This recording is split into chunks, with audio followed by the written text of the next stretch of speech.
ये है class 11 business study chapter 8 choice of form of business organisation and starting of a business. Basically इस चैप्टर में हम लोग देखने वाले हैं कि हम लोग को मान लो अगर बिजनेस को स्टार्ट करना है, बिजनेस के स्टार्टिंग से रिलेटेड हम इसमें देखेंगे कि जब बिजनेस को स्टार्ट करते हैं तो उसका प्रोसेस क्या होता है, रूल क्या होता है और कैसे स्टार्ट किया जाता है। इसीलिए इस सब में से सबसे पहला बात आता है कि हमें किस तरह के ऑर्गेनाइजेशन यानी संस्था में जाना है। एक होता है हमारा सोल प्रोप्राइटरशिप, दूसरा होता है जॉइंट हिंदू बिजनेस फैमिली, एक पार्टनरशिप वाला आ गया। इन सब में से कौन सा ऑर्गेनाइजेशन यानी बिजनेस अच्छा होगा शुरुआत करने के लिए। स्टार्टिंग से स्टार्ट करते हैं। देखो यहाँ लिखा है कि selection of a suitable form of business organisation is very important and difficult decision. देखो क्या है कि बिजनेस स्टार्ट करने का डिसीजन तो मैंने ले लिया, लेकिन कौन सा बिजनेस ऑर्गेनाइजेशन, क्या मैं अकेले बिजनेस कर सकता हूँ वो ज़्यादा बेनिफिशियल होगा, क्या मैं सोल प्रोप्राइटरशिप में बिजनेस कर सकता हूँ या फिर तुम्हारा पार्टनरशिप में मैं बिजनेस कर सकता हूँ, वो ज़्यादा बेटर होगा। ये पहले सेलेक्ट करना, ये डिफ़िकल्ट डिसीजन है, इसको पहले सेलेक्ट करना होता है। जब हम कोई स्टार्टिंग करते हैं, स्टार्टिंग ऑफ बिजनेस में सबसे पहला तुम्हारा स्टेप आता है कि आपको सेलेक्ट करना है कि किस तरह के ऑर्गेनाइजेशन में आप जाना चाहते हो। देखो यहाँ पर लिखा है कि सिलेक्शन और choice of a form of business organisation, selection of a suitable form of business organisation is very important and difficult decision. बहुत जरूरी डिसीजन है और बहुत तुम्हारा डिफिकल्ट भी है, बहुत मुश्किल भी है। इसीलिए the selection of a form of business organisation depend upon the nature of the business and its objective. Success and growth of the business is largely depend on the suitable form of organisation. देखो सबसे पहले आपको देखना होगा कि business का nature क्या है, वो कैसा बिजनेस है, क्या वो ग्रोथ कर सकता है, और फिर उसके बाद आपको देखना होगा कि ऑब्जेक्टिव क्या है। ये आपकी बात की जा रही है। जब आप बिजनेस को स्टार्ट करते हो, स्टार्टिंग ऑफ बिजनेस में सबसे पहला डिसीजन आता है कि आपका ऑब्जेक्टिव क्या है। आप बिजनेस को तो स्टार्ट करना चाहते हो, लेकिन क्या वो बिजनेस को आप अकेले रन करना चाहते हो, क्या वो बिजनेस को आप पार्टनरशिप पे रन करना चाहते हो, या आप एक कंपनी के साथ ज्वाइंट होकर बिजनेस को रन करना चाहते हो। ये सबसे पहले आपको देखना होगा। और साथ में जो ऑब्जेक्टिव का बात किया गया है, इन द सेंस कि जिस बिजनेस में आप जाते हो वो उसका क्या स्कोप है, वो कहाँ तक जाते हैं, वो किस लाइन में है, ये आपको पहले उसका ऑब्जेक्टिव तलाशना होगा। उसके बाद ही आप बिजनेस, किसी भी बिजनेस का स्टार्ट कर सकते हो। देखो यहाँ पर लिखा है कि एक बनाया हुआ है कि factor of suitable form of organisation. एक सुटेबल फॉर्म ऑफ ऑर्गेनाइजेशन का बात किया गया है जिसमें क्या क्या चीज़ें हमें ध्यान में रखनी होती है। देखो पहले इजी फॉर्मेशन, उसके बाद आता है amount of capital, liability of the owner, कितना उसके पास बोझ है, फिर आपका आता है कंटिन्यूटी एंड स्टेबिलिटी, कितना है बिजनेस में, फिर देखना पड़ता है लीगलिटी एंड स्टेट रेजोल्यूशन, फिर ये देखोगे फ्लेक्सिबिलिटी कितना है बिजनेस में, ये भी देखना पड़ता है। फिर आगे देखोगे फ्यूचर एक्सपेंशन क्या है, क्या वो ग्रोथ कर सकता है इन द फ्यूचर, फ्यूचर में क्या वो बिजनेस ज़्यादा जा सकता है आगे।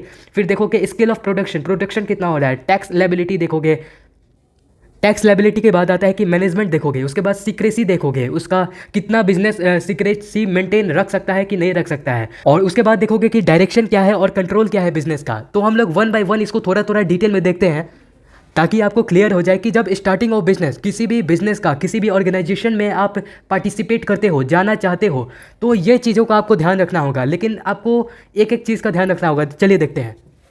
यहाँ पर पहले आता है हमारा इजी फॉर्मेशन। देखो a form of business organisation which is easy to form in a ideal one for small activity the sole proprietorship is the easiest and best form of organisation. देखो क्या है कि अगर देखो मैं अपना मान लेता हूँ, अगर मैं चाहता हूँ कि मैं एक स्मॉल या फिर मैं एक ऐसे व्यापार में जाना चाहता हूँ जिसको हम लोग बहुत आसानी से खड़ा कर सकते हैं, जिसको मान लो अगर मैं एक बिज़नेस करना चाहता हूँ तो उसके फॉर्मेशन के लिए, बिज़नेस को खड़ा करने के लिए मुझे ज़्यादा कुछ फॉर्मेलिटी ना निभाना पड़े, इजी फॉर्मेशन हो। तो मैं क्या करूँगा, मैं एक स्मॉल एक्टिविटी, और मेरा काम है कि मैं छोटा छोटा काम करके अपने बिज़नेस को चलाना चाहता हूँ, तो उसमें उस सिचुएशन में मेरा सबसे बेस्ट रहेगा कि मैं सोल प्रोप्राइटरशिप को चुनूँ, जिसका काम होता है कि ईजी फॉर्मेशन होता है, आपको कुछ ज़्यादा लीगल काम नहीं करना पड़ेगा सोल प्रोप्राइटरशिप बिजनेस को चलाने के लिए। साथ में है कि स्मॉल बिजनेस है तो आप डेली बेस पे अच्छे तरह से इसको रन भी कर सकते हो। पहला ये आता है इजी फॉर्मेशन। हमारा दूसरा आता है यहाँ पर अमाउंट ऑफ कैपिटल। यहाँ पर कैपिटल मतलब पूंजी की बात की जा रही है। देखो the businessman has to select the form which require the capital investment according to the resource capital require depend on the nature and size of the business which he is going to start. देखो आपके पास मान लो, मैं अपना example देकर बात करता हूँ, अगर मान लो मेरे पास 1 लाख का पूंजी है, तो क्या मैं एक बहुत बड़ा कंपनी को खड़ा कर सकता हूँ?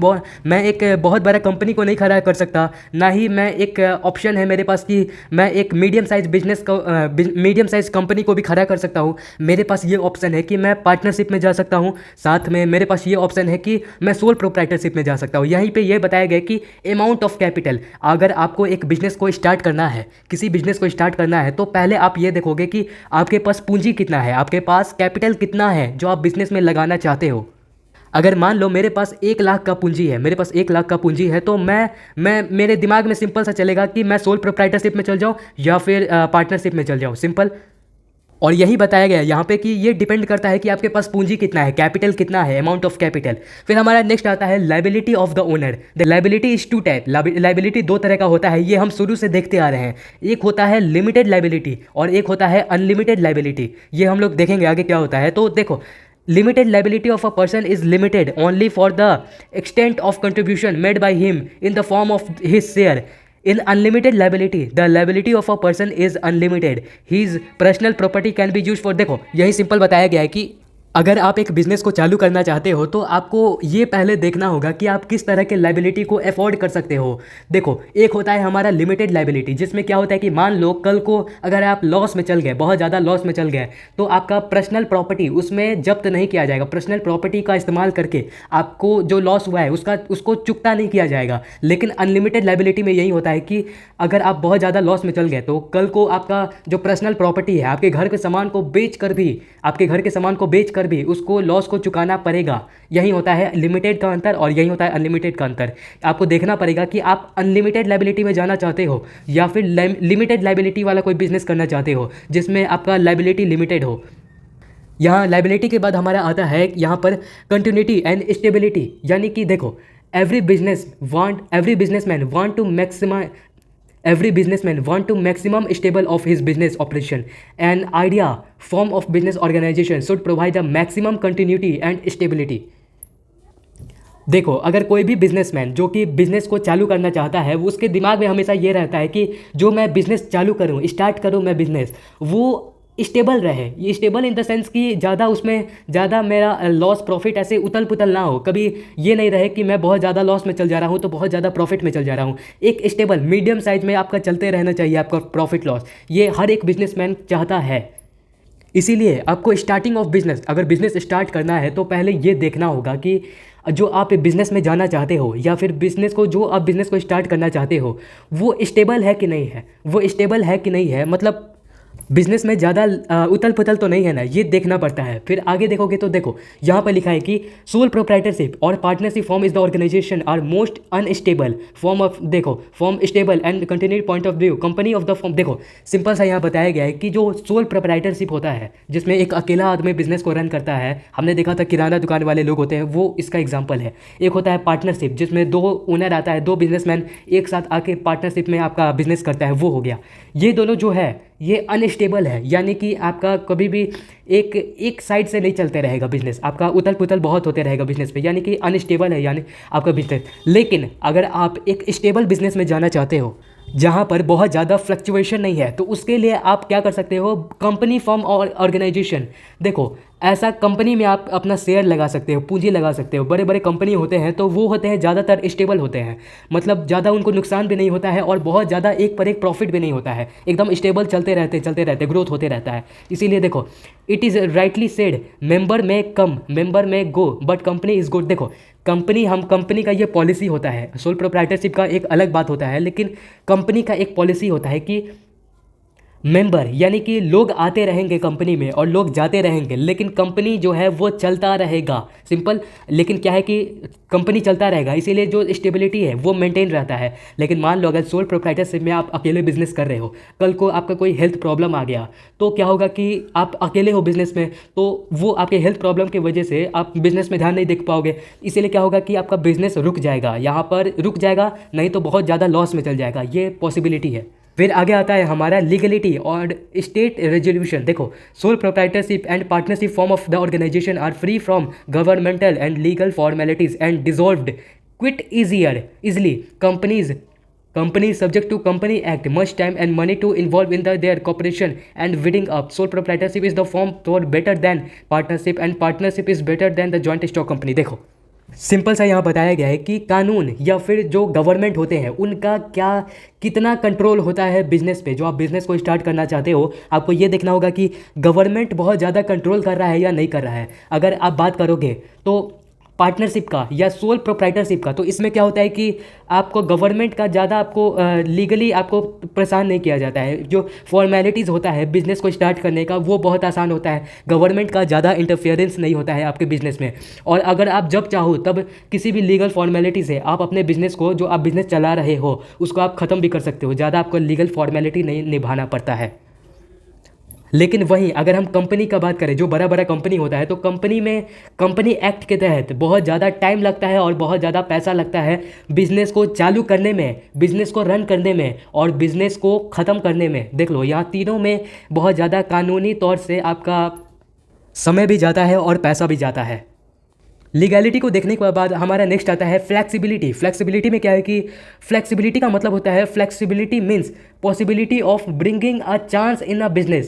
A good form of organization should provide the enough facilities for the expansion of business activity in future. देखो फ्लेक्सिबिलिटी का बात करते हैं तो फ्लेक्सिबिलिटी का सिंपल सा मतलब होता है चेंजेस, यानी बिजनेस में जो बदलाव आता है या बदलाव होता है, ये होता है या नहीं होता है, ये आपका डिपेंड करता है कि आप किस बिजनेस में जा रहे हो। अगर आप सोल प्रोप्राइटरशिप का बात करोगे तो वहाँ आप मेनली मान लो कि फ्लेक्सिबल होता है। लेकिन अगर आप फ्लेक्सिबिलिटी के नज़रिए से देखते हो तो एक अच्छा ऑर्गेनाइजेशन वही होता है, एक अच्छा बिजनेस वही होता है जो कि हमेशा फ्लेक्सिबिलिटी को अडॉप्ट करे। जो फ्लेक्सिबिलिटी होता है कि जो बदलाव आते हैं, समय के साथ बिजनेस को बदलना पड़ता है, प्रोडक्ट को चेंज करना पड़ता है, उसका नया रिन्यूवेशन करना पड़ता है। इसीलिए फ्लेक्सिबिलिटी, अगर अच्छा बिजनेस वही होता है जो फ्लेक्सिबिलिटी को अडॉप्ट करे, यहाँ पर यह बताया गया है। और देखो, a form of business organization which do not provide the initiative or expand shall not be considered in the suitable form of organization. देखो यहाँ पर सिंपल बात है कि जो ऑर्गेनाइजेशन फ्लेक्सिबिलिटी को अडॉप्ट नहीं करता है, इन द सेंस कि एक्सपेंड,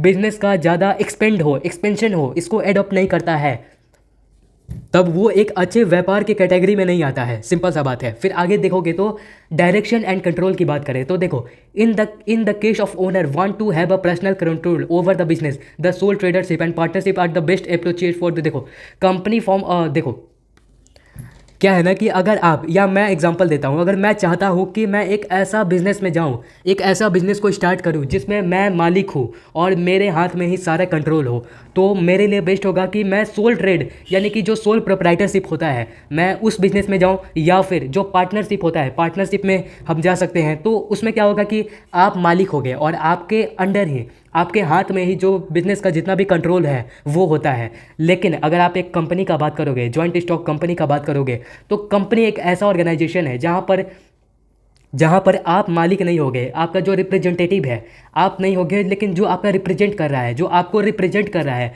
वो कंट्रोल करेगा जितने भी आपके बिजनेस के डिसीजन है, प्रॉफिट लॉस, आपका जितना फ़ायदा हो रहा है, नुकसान हो रहा है, सारा वही कंट्रोल करेगा। आपके हाथ में बस वोटिंग करना होगा और उस जो डायरेक्टर होता है उसको चुनना होगा, डायरेक्टर को। और डायरेक्टर को कौन चुनता है? वोटिंग के जरिए, बोर्ड के जरिए जितने भी आपके कंपनी में शेयर होल्डर होते हैं वो सब चुनते हैं डायरेक्टर को। यहाँ पर आपका कंट्रोल नहीं होता है। लेकिन अगर आप बात करोगे सोल ट्रेडरशिप या फिर पार्टनरशिप में, जहाँ आपका फुल कंट्रोल होता है एक ओनर का, एक मालिक का। फिर आगे आप देखोगे तो सिक्रेसी की बात की जा रही है। तो देखो, the success of a business mainly depend on the its secrecy to great extent in the present day competitive business. It is the secret to disclose the public. It cannot succeed from success point of view. Sole proprietorship and partnership is the best form of organization. देखो क्या है ना कि एक company कितना ज़्यादा secret अपना maintain रख सकता है, कितना ज़्यादा अपने बातों को सीक्रेट रख सकता है, ये डिपेंड करता है कि आप कितना ज़्यादा सक्सेस करते हो। देखो,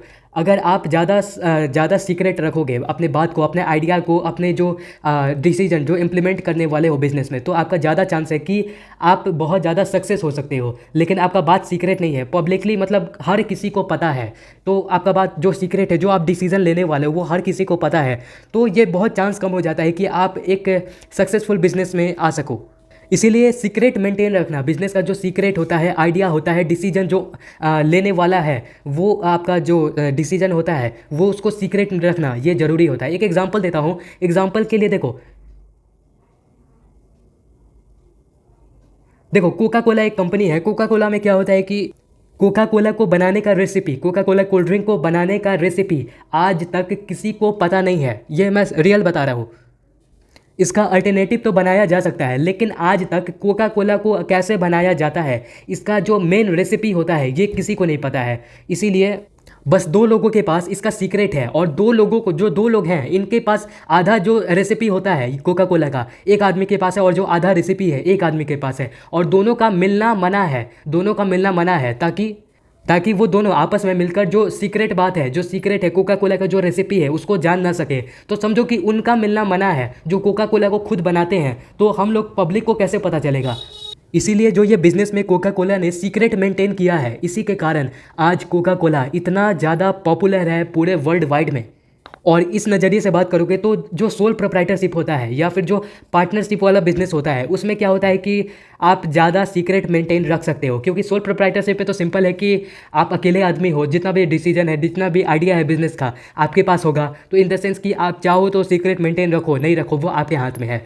यहाँ पर पार्टनरशिप में क्या है कि आपको पता रहेगा, आप जो ओनर है उसको पता रहेगा, साथ में जो आपके पार्टनर है, जो बिजनेस का जो पार्टनर है आपके साथ, उसको पता रहेगा और किसी को नहीं पता रहेगा। इसीलिए वहाँ भी सीक्रेट मेंटेन रह जाता है। लेकिन जो बड़े बड़े पब्लिक कंपनी है वहाँ पर ये सीक्रेट मेंटेन नहीं हो पाता है। फिर आगे आता है अपना मैनेजमेंट की बात करें तो देखो, किसी भी बिजनेस के सक्सेस के लिए उसका मैनेजमेंट का रोल बहुत ज़्यादा होता है कि मैनेजमेंट कैसे काम करता है। जो बिजनेस तो ओनर अलग हो गया, जो मैनेजमेंट का मतलब होता है जो बिजनेस के अंदर आके जो वर्कर्स होते हैं, जो आपका मैनेजर होता है बिजनेस के अंदर, इंटरनल बिजनेस में क्या क्या चल रहा है उसको कौन मैनेज करता है, मैनेजमेंट मैनेज करता है।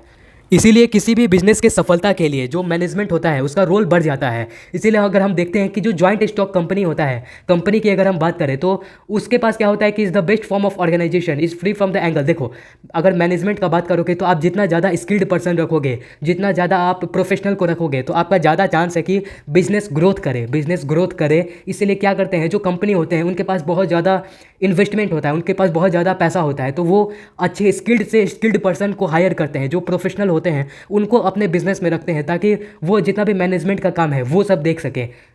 इसके बाद हमारा आता है टैक्स लायबिलिटी। लायबिलिटी का मतलब होता है बोझ, और जो बिजनेस का बोझ है वहाँ इसका बात किया गया है। टैक्स देख लेते हैं। टैक्स लायबिलिटी में क्या है कि according to the income tax act के तहत क्या है कि the profit of the joint stock company are taxed at a flat rate will the sole tradership and partnership tax is imposed on the slab system.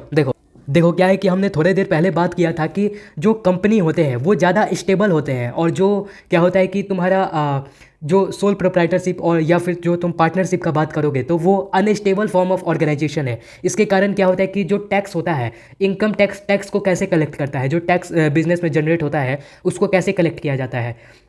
जो company होते हैं, बड़े बड़े कंपनी होते हैं, वो क्या करते हैं कि उनसे कलेक्ट किया जाता है फ्लैट रेट पर। यानी कि एक हमने बात किया स्टेबल होते हैं वो, इन द सेंस कि उनका ज़्यादा प्रॉफिट या लॉस का ज़्यादा ऊपर या नीचे फ्लक्चुएशन नहीं होता है, एक बराबर तरीके से उनका प्रॉफिट लॉस चलते जाता है। इसके कारण क्या होता है कि जो वो टैक्स देते हैं वो एकदम फ्लैट होता है। यानी कि मान लो एक साल में वो उन्होंने 50,000 का टैक्स दिया, तो हो सकता है अगले साल उन्होंने 51,000 का दिया, फिर उसके अगले साल उन्होंने फिर 50,000 का दिया। तो एक फ्लैट रेट से चल रहा है, ज़्यादा फ्लक्चुएशन नहीं हो रहा है टैक्स में। लेकिन अगर बात करोगे यहाँ पर तो सोल ट्रेडरशिप का या फिर पार्टनरशिप का, इसमें क्या होता है कि आपके इनकम पे बेस पर डिपेंड करता है कि आपका कितना टैक्स लिया जाएगा। इसीलिए हमने बात किया था कि ये स्टेबल नहीं है। अगर मान लो आपका इनकम एक समय पर आपका 1 लाख चल जाता है एक महीने में, तो उस हिसाब से आपका 1 लाख के हिसाब से आपका टैक्स तय होगा कि कितना टैक्स लेना है। और मान लो कभी होता है कि सोल प्रोप्राइटरशिप में आपका बिजनेस में इनकम नहीं हुआ, उतना प्रॉफिट नहीं हुआ, तो इसीलिए 30,000 आपका एक महीना में आपका इनकम होता है, तो उस हिसाब से आपका टैक्स लिया जाएगा। इसीलिए यहाँ पर फ्लैट रेट बात किया गया है और यहाँ पर स्लेब सिस्टम का बात किया गया है, समझ गए। फिर आगे आता है हमारा स्केल ऑफ प्रोडक्शन। देखो, a sole tradership can easily meet the financial and managemental requirement of a small scale business with increase in the scale of production and area of operation. Large amount of the financial and mechanical resources are required which is beyond the capacity of the one man. Under such a situation become the necessary to establish a partnership. यार देखो, यहाँ अगर आप बताया गया है कि अगर मान लो अगर आपको एक बिजनेस स्टार्ट करना है तो कितना प्रोडक्शन होना चाहिए बिजनेस में, या फिर आप कितना ज़्यादा से ज़्यादा प्रोडक्शन कर सकते हो, अपने प्रोडक्ट का कितना ज़्यादा से ज़्यादा उसका प्रोड्यूस कर सकते हो प्रोडक्ट को, ये भी आपको ध्यान में रखना है। इसको ध्यान में रखते हुए आपको बिजनेस के ऑर्गेनाइजेशन को चुनना है। देखो यहाँ पर बताया गया कि अगर आप एक अकेला बिजनेस करते हो, सोल ट्रेड करते हो, तो उसके लिए आपको ईजिली होगा कि आप अगर एक स्मॉल सोल ट्रेड मतलब कि समझ लो कि small form of organisation, small business, छोटा बिजनेस होता है, उससे सोल ट्रेड हम कह सकते हैं। इसमें क्या होता है कि आप उसके हिसाब से अपने अपने छोटे बिजनेस के हिसाब से आपका जो फाइनेंशियल होता है और मैकेनिकल रिक्वायरमेंट होता है, जितना भी आप सामान आप चाहते हो या फिर जो पूंजी चाहते हो, वो आपका मीट हो सकता है स्मॉल स्केल बिजनेस के लिए। अगर आप स्मॉल स्केल बिजनेस करते हो तब ये सोल ट्रेड का बात हो रहा है। लेकिन मान लो अगर वो आदमी, अगर जो एक आदमी है जो सोल ट्रेडर है, अगर वो चाहे कि मेरे को क्या करना है कि with the increase scale of production, मेरे को बहुत ज़्यादा मात्रा में प्रोडक्शन करना है अपने प्रोडक्ट का, और बहुत area production and large area of operation, बहुत ज़्यादा एरिया में प्रोडक्शन करना है, और उसके लिए बहुत ज़्यादा एरिया भी चाहिए, large amount of financial and mechanical, और उसके लिए बहुत ज़्यादा पैसा भी चाहिए, उसके लिए बहुत ज़्यादा मटेरियल भी चाहिए। तो ये एक आदमी के बस का बात नहीं है। एक आदमी ज़्यादा से ज़्यादा बहुत ज़्यादा पूंजी नहीं, कैपिटल नहीं इकट्ठा कर सकता है। इसीलिए इस केस में अगर वो सोल ट्रेडर है, ऐसा करना चाहता है, तो वो क्या करेगा, वो एक पार्टनरशिप में आ सकता है किसी और के साथ, वो पार्टनरशिप में आ सकता है, हिस्सेदार बन सकता है किसी और का, ताकि ज़्यादा पूंजी आ सके और ज़्यादा प्रोडक्शन किया जा सके। या फिर अगर आप चाहते हो तो किसी जॉइंट स्टॉक कंपनी, किसी कंपनी को ज्वाइन कर सकते हो आप। अगर ऐसा चाहते हो जो बहुत ज़्यादा प्रोडक्शन करना, तो आप एक किसी कंपनी को ज्वाइन कर सकते हो, नहीं तो पार्टनरशिप को कर सकते हो। इसके बाद यहाँ पर आगे बताया गया है कि फ्यूचर एक्सपेंशन, फ्यूचर के एक्सपेंशन के बारे में बात किया गया है कि देखो यहाँ पर बात किया गया है कि देखो यहाँ पर है कि the possibility of future expansion are taken into consideration will selecting of a form of business organisation. देखो क्या है ना कि अगर आप स्टार्ट करते हो बिजनेस को, स्टार्टिंग ऑफ बिजनेस, यानी कि जब आप बिजनेस का स्टार्ट करते हो तो आपको ये बात हमेशा ध्यान में रखना होगा कि जो आप बिजनेस में जा रहे हो, उस बिजनेस का एक्सपेंशन क्या है, क्या उसका फ्यूचर क्या है, क्या वो बिजनेस आगे ग्रोथ करेगा, या वो ग्रोथ अभी के लिए किया है, अभी के लिए सिर्फ ट्रेंडिंग में चल रहा है, आगे उसका कोई मार्केट नहीं है। ये आपको ध्यान में रखना होगा। तब वो आप फ्यूचर के बेनिफिट को जानकर आप किसी बिजनेस में जा सकते हो। ये बहुत ज़रूरी है। देखो यहाँ तक हमने देख लिया कि क्या क्या सिचुएशन हो सकता है अगर आप एक सुटेबल बिजनेस ऑर्गेनाइजेशन में जाना चाहते हो, या एक सुटेबल बिजनेस ऑर्गेनाइजेशन का स्टार्ट करना चाहते हो, तो उसके लिए आपको क्या क्या चीज़ को ध्यान रखना होगा, क्या क्या चीज़ ज़रूरी होता है, उसके हिसाब से आप स्टार्ट करोगे या उसमें उस बिजनेस या कंपनी में जाओगे। सिंपल। देखो आगे यहाँ पर बात किया गया है ओनरशिप ऑर्गेनाइजेशन डिसीजन का। देखो इसमें क्या लिखा है, choose of a stable form of business ownership is very crucial decision will has to taken by the every businessman will starting a business this decision expect the success of the because of the profit। देखो ये भी हमने पहले देख लिया था, लेकिन इसको थोड़ा डिटेल में समझना जरूरी है। क्या है ना कि बहुत लोग आजकल चाहते हैं कि वो बिज़नेस स्टार्ट करें और उसका मालिक बनना चाहते हैं, और जो बिज़नेस का जितना भी कंट्रोल है ना, वो कंट्रोल अपने हाथ में रखना चाहते हैं कि बिज़नेस का सारे कंट्रोल मेरे हाथ में हो, अगर मेरा बिज़नेस है तब। इसके लिए क्या होता है कि कभी आपको कुछ बातों को ध्यान में रखना पड़ेगा। देखो क्या यहाँ बताया कि दिस डिसीजन, जो ये आप डिसीजन ले हो, वो आपके सक्सेस ऑफ बिजनेस को इफेक्ट कर सकता है। कैसे कर सकता है? देखो डिवीज़न ऑफ प्रॉफिट। देखो अगर आप एक ओनर बनना चाहते हो, बिजनेस का एक मालिक बनना चाहते हो, जो सारा डिसीजन में ले, सारा मतलब जितना भी कंट्रोल है उसके पास रहे, तो आप जो प्रॉफिट है उसको आप कैसे कंट्रीब्यूट करोगे, कैसे आप मैनेज करोगे, वो देखना जरूरी है। आप लाइबिलिटी को कैसे हैंडल करते हो, आपके पास जो बोझ आएगा, बिजनेस के पास जो कर्ज है, बोझ है, उसको आप कैसे हैंडल करोगे। अवेलेबिलिटी ऑफ फाइनेंस, आपके पास क्या उतना फाइनेंस है, क्या उतना पूंजी है, क्या उतना कैपिटल है कि आप अकेले एक बिजनेस को चला सको, ये आपको ध्यान में रखना होगा।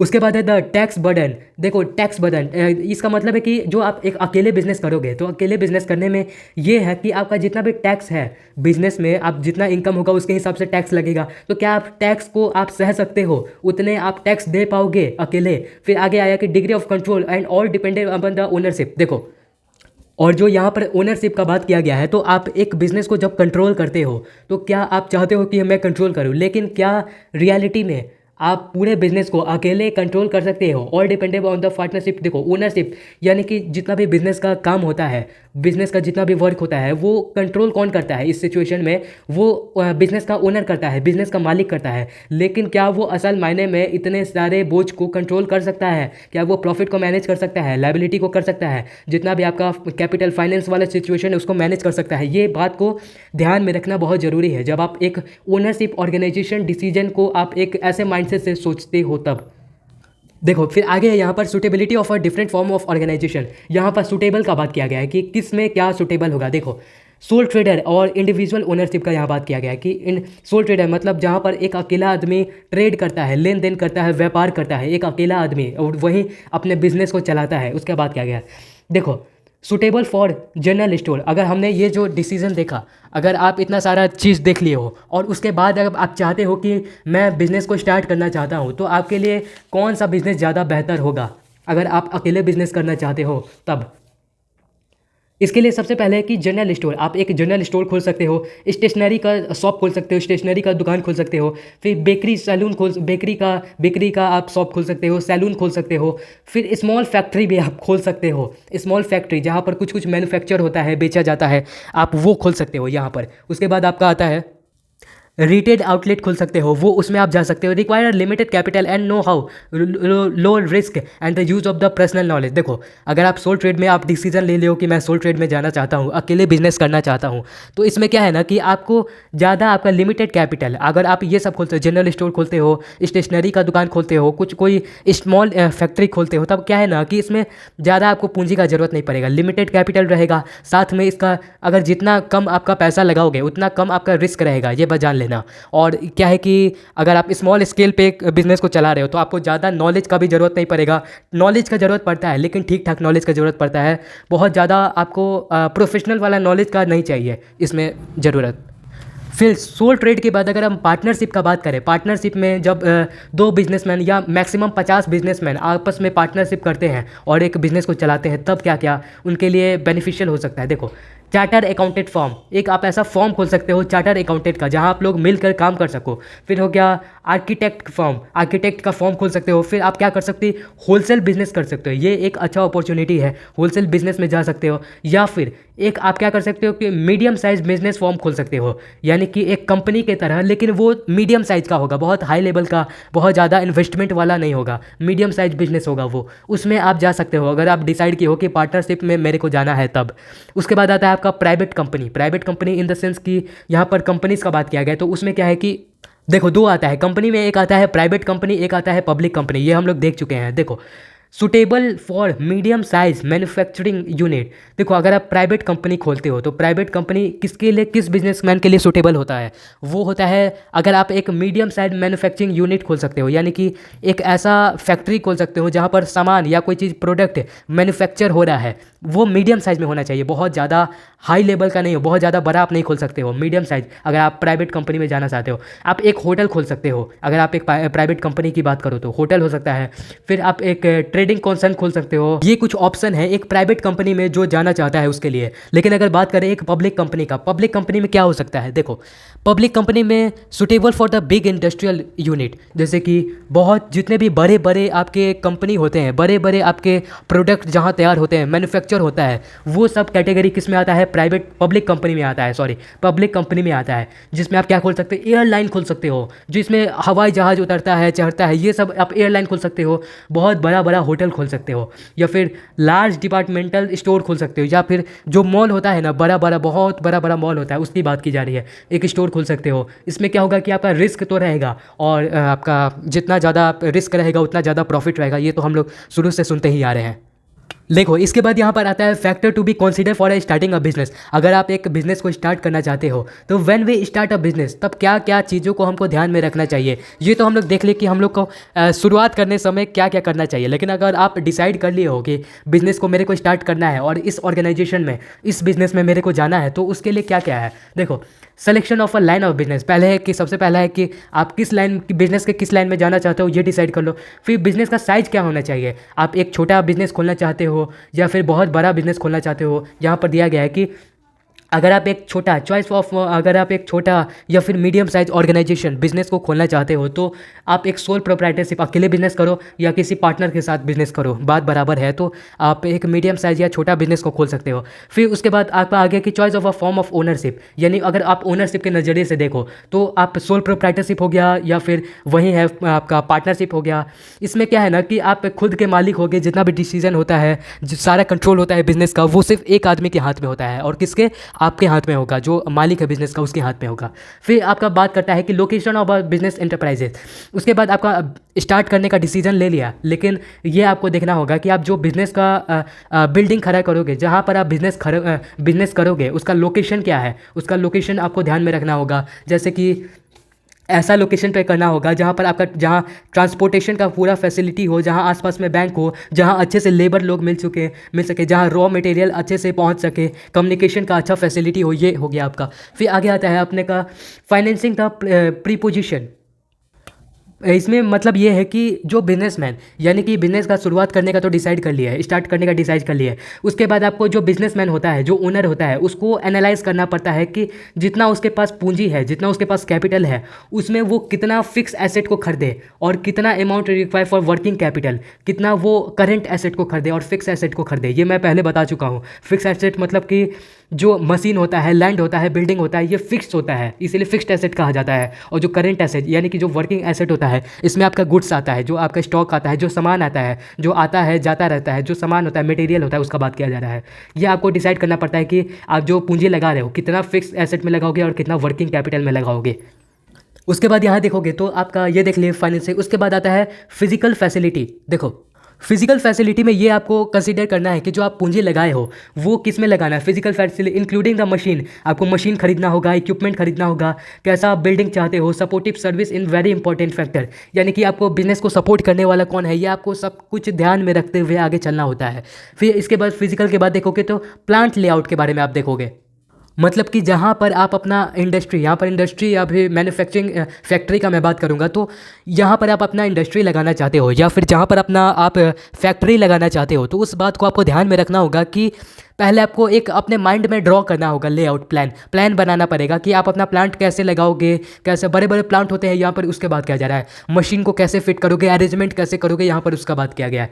फिर प्लांट लेआउट के बाद आता है कॉम्पिटिटेंट एंड कम्युनिटी वर्कफोर्स। देखो यहाँ पर है कि committed workforce to perform various activities so that physical and financial resources are converted into desired output। देखो क्या है ना कि अगर आप बिज़नेस स्टार्ट कर लिए, प्लांट आपको कैसे लगाना है, कैसे आपको अपना सामान जुटाना है, ये सब देख लिए, लेकिन बिज़नेस में सबसे ज़्यादा इंपॉर्टेंट बात ये होता है कि जितना ज़्यादा आप फोर्स लगाओगे उतना ज़्यादा आपका रेवेन्यू जनरेट होगा। सिंपल सा बात है, जितना ज़्यादा फोर्स लगाओगे उतना ज़्यादा रेवेन्यू जनरेट होगा। यानी कि आप जितने मेहनत से, शिद्दत से काम करोगे उतना ही ज़्यादा आपका, ये दोनों डिपेंड करता है। अगर आपका फोर्स जितना लगाओगे उतना ज़्यादा आपको पैसा मिलेगा, रेवेन्यू जनरेट होगा। इसके बाद हमारा आता है टैक्स प्लानिंग। टैक्स प्लानिंग में क्या है कि देखो must try to analyse the type of tax he will to pay. देखो एक बिज़नेस को स्टार्ट करने से पहले आपको हर एक बात को ध्यान में रखना होता है कि बिज़नेस तो मैं स्टार्ट कर लूँगा, लेकिन आपको क्या क्या चीज़ का आपको टैक्स देना पड़ेगा। अलग अलग चीज़ का होता है, मशीन का टैक्स दिया जाता है, फिर जो लोडिंग जिस पे लोड किया जाता है वो मशीन होता है जो आपको आंकड़ा बताता है केजी के हिसाब से, टन के हिसाब से, उसका आपको टैक्स देना पड़ता है। फिर ज़मीन का टैक्स लगता है, फिर आपको इनकम टैक्स लगता है, इनकम जितना जनरेट हुआ है उसका टैक्स लगता है, सेल टैक्स होता है। ये आपको अलग अलग टैक्स आपको पता होना चाहिए कि कौन कौन सा टैक्स मेरे को देना है, उसका प्लानिंग करना होगा, टैक्स प्लानिंग करना पड़ेगा। और एट द लास्ट आपको लास्ट में ये पता होना चाहिए कि लॉन्चिंग द एंटरप्राइजेज, यानी कि बिजनेस को लॉन्च करना। आप सारा चीज़ आपने देख लिया, उसके बाद एट द लास्ट लॉन्च करना एक काम एक रह गया है, तो लॉन्च करना। देखो the enterprises must launch and setup the enterprise after arranging the all the resources completing legal formalities. देखो अगर आप एक बिजनेस करते हो तो आपका जितना भी पहले लीगल फॉर्मेलिटी है, यानी कि कानूनी तौर पर आपका जितना भी काम बचा हुआ है वो पहले आप करोगे। अगर वो खत्म हो जाता है तो उसके बाद जितना रिसोर्सेज हो गया वो जुटाओगे। आप प्लांट है, कैसे हर चीज़ को मैनेज करना है, अगर आप सब चीज़ देख लिए तो उसके बाद फाइनली आप अपने इंटरप्राइजेस को, अपने बिजनेस को लॉन्च कर सकते हो, स्टार्ट कर सकते हो। तो इतना ही था इस चैप्टर में। वीडियो अच्छा लगा हो तो लाइक कर देना। चलिए मिलते हैं नेक्स्ट वीडियो में। जय हिंद।